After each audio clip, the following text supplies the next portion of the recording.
Okay, next type of generating the curve is midpoint approach. Okay, basically it is another approach to construct the Bezier curve, which is called as a midpoint approach. Okay, in this, the Bezier curve can be constructed simply by taking the midpoint of the particular line.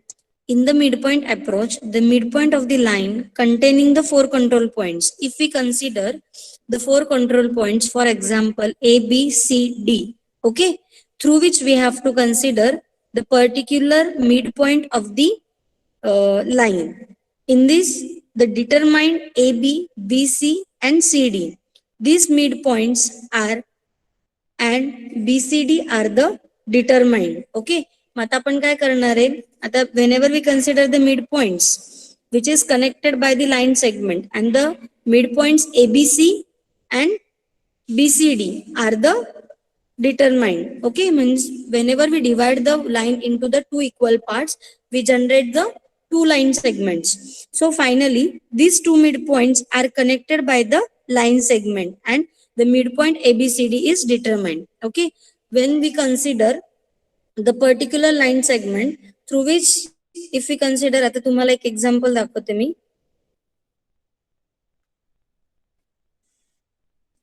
सगळ्यांना screen दिसतीये का? Diagram दिसते?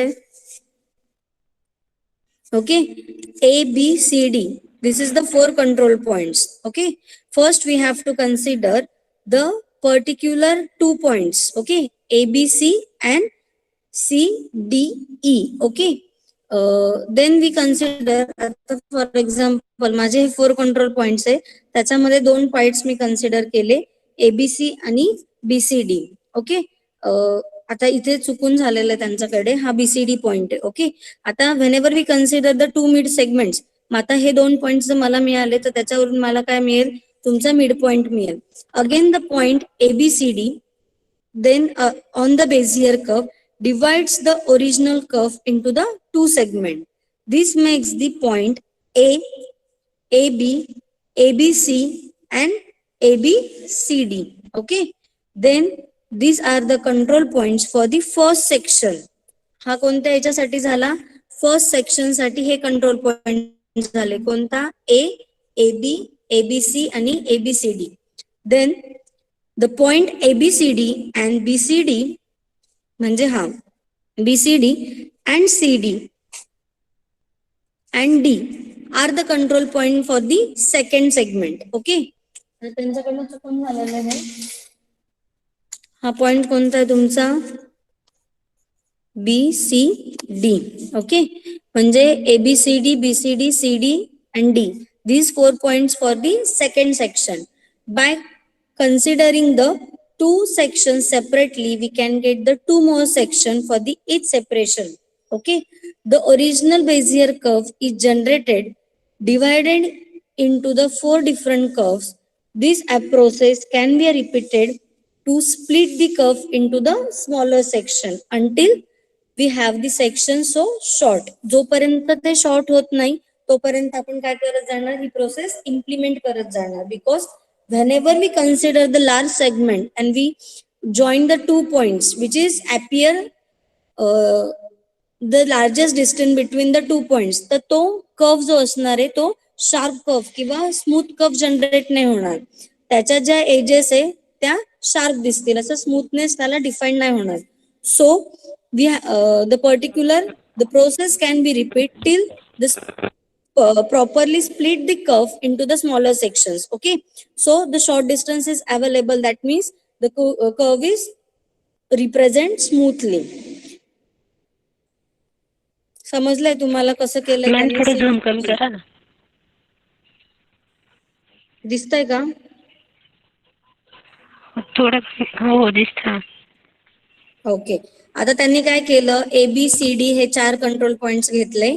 According to the control points first divided the mid point approach. Mid point means काय, त्याचा mid point generate करायचा. मग mid point कोणते मिळाले, मला 2 पॉइंट्स मिळाले, ABC मिळालं आणि BCD मिळालं. ओके, आता एक लाईन सेगमेंट डिवाइड केली, मग ABC आणि D, मग पहिल्या याच्यामध्ये कोण येणार, ABC येणार आणि नेक्स्ट सेक्शन मध्ये BCD येणार. Okay, whenever we divide into the again ABC is divided into the midpoint. Again, we have to get the 4 points, which is considered as a first section, means A, AB, ABC and ABCD. Again, we have to divide the next section. जो BCD section आहे तो परत divide केला midpoint मध्ये. तर मला काय मिळाला? ABCD, BCD, DC, CD and last one is a D. Again, we have to divide the again small section into the midpoint generation approach. म्हणजे परत मी ती काय करते? midpoint ची प्रोसिजर अप्लाय करते. ओके, कधीपर्यंत करणार? जोपर्यंत जे मला सॅम्पल पॉइंट्स मिळत आहे किंवा आपण त्याला म्हणू शकतो मला जे कंट्रोल पॉइंट्स मिळत आहे टू प्रिपेअर दी कर्व, याच्यातला डिस्टन्स जोपर्यंत स्मॉल जनरेट नाही होत तोपर्यंत मी काय करत जाईल?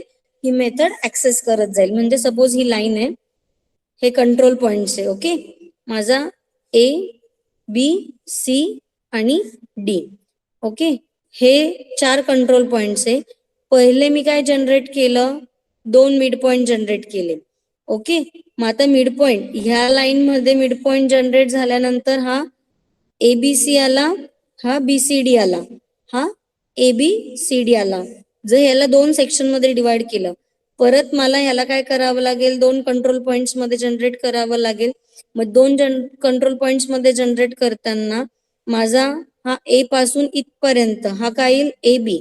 ओके, मग A, AB, ABC आणि BCD हा माझा फर्स्ट सेक्शन झाला.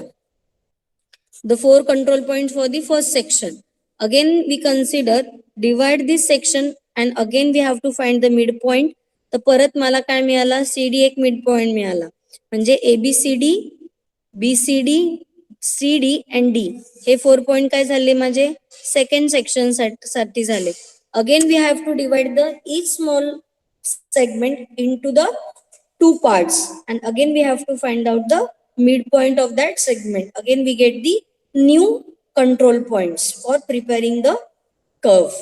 This is the basic midpoint approach for generating the Bezier curve.